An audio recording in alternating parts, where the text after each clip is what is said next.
Welcome back to the channel. Big news from the England camp today and the Saracens camp as well. Owen Farrell will not be playing for England in the Six Nations at the start of 2024. He's taking some time away from the game, so I'm going to get into all of that in this video, why it's happening, my thoughts on it, and also what it might mean for England and Saracens as well. So drop a comment down below, let me know what you've made of this news and any points that I touch upon in the video. And don't forget, make sure you're subscribed to the channel. Hit that subscribe button and then you won't miss a thing. But let's get into it.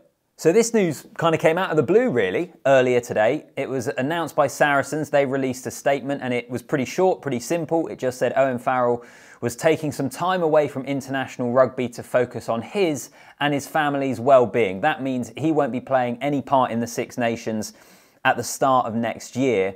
And I suppose the big question for this is why? Now, we haven't heard from Farrell. We haven't had this expanded upon in any way. But given the fact that it's about his mental well-being and his general well-being and his family's well-being, I think it's pretty safe to say that it's connected to the amount of abuse we've seen him receive. And if you look back to the start of the World Cup or just before the World Cup, when there was the whole farce of the circus of a situation to do with his high tackle in the warm-up game against Wales, where he got a red card, he then got the ban taken away, then it was appealed and he ended up getting a ban and there was this huge storm around it. In fact, Andy Farrell branded it as disgusting, some of the abuse and everything that's going on around that incident. That wasn't the first time it's happened. And then more recently, those of you that watch a lot of the Premiership would have seen this, some of you that maybe don't see it as much, was there was a video that surfaced of Farrell's interaction with the referee where he said, that's 3 now at the Maul, basically pointing out it was 3 penalties that their opponents had given away at the Maul. The referee replied, thanks, I can count. Farrell goes, you don't need to be rude to me. Anyway, this gets put up on social media. And again, I don't know if there has been a big backlash to that, but I think it's pretty safe to say that there possibly has been. So what are my thoughts on this?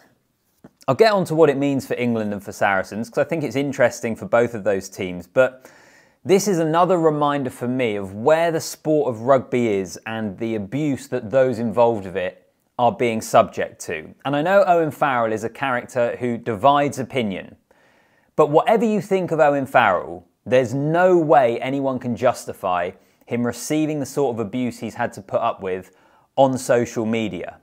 And I suppose my big question really is, where is the sport of rugby with this? Because it's not just Owen Farrell. We look back at the World Cup, Cobus Reinach received it after South Africa's quarter-final win against France. We've seen Wayne Barnes retire and has subsequently spoken and been quite open about his family, his wife, his young kids getting death threats previously during his career when he's had some high-profile games, and it just makes you question where rugby is for a sport that prides itself on its values and its core. To me, it seems like there's a bit of a shift at the moment. And you also got to remember, Owen Farrell is the England captain. He loves playing for his country. He always has done. So for him to take this step, I think probably gives you a bit of an indication of how serious an issue this is. And it's a bit of a warning, I think, to the sport and to rugby as a whole, and for all of us involved in the game, of where are we at this moment in time. This should be a sort of wake-up call.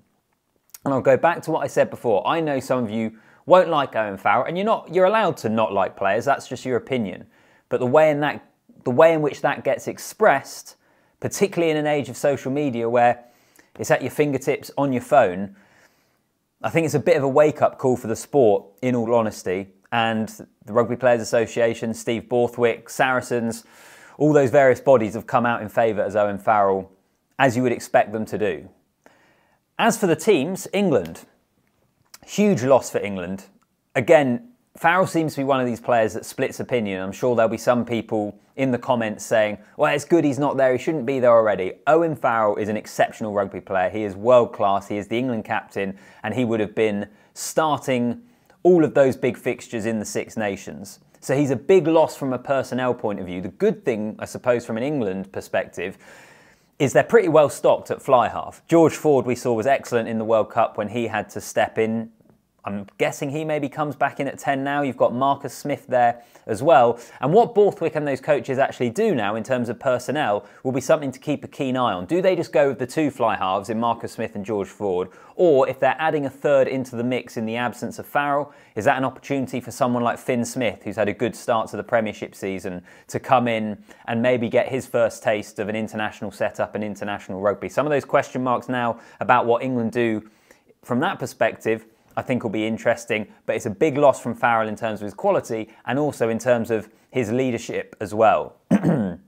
Final point on this video, Saracens. From their point of view, it's only really a positive, isn't it? There's not a huge amount of international rugby, or sorry, there's not a huge amount of Premiership rugby during the Six Nations this year. They've kind of worked with the schedule, so there's less of a clash. But even so, having Farrell back, having him part of that team when they're probably going to lose the likes of Atoje, Ben Earl possibly if he's fit, he's injured at the moment, Elliot Daly, other guys in that system, having Farrell still there can be really beneficial. We know how important it is those weeks when all those teams lose their internationals. When you've still got Owen Farrell in there, that's a really positive thing. In particular, because the season's shorter. Because there's only 10 teams in the league and we've ended up losing 3 teams pretty recently, every match matters. Every game matters. You can't lose too much ground, and Saracens have done a great job after losing their opening 2 to win 5 in a row. But again, to have Owen Farrell there over that sort of period, I think is a pretty positive thing for them. So let me know what you make of it. Those are my sort of general thoughts, in particular on the way in which we react to players, the abuse players, and not just players, people in the game have to put up with. And I feel like it's maybe getting to the point where it reaches a tipping point. We can't go on like this. It should be a wake-up call. We'll see if it is. I'm not too confident on that, but that's kind of what I feel this should be for an awful lot of people. But drop a comment down below. Let me know what you make of it. Also, hit a thumbs up on the video and don't forget, subscribe to the channel. But I'll see you in the next one.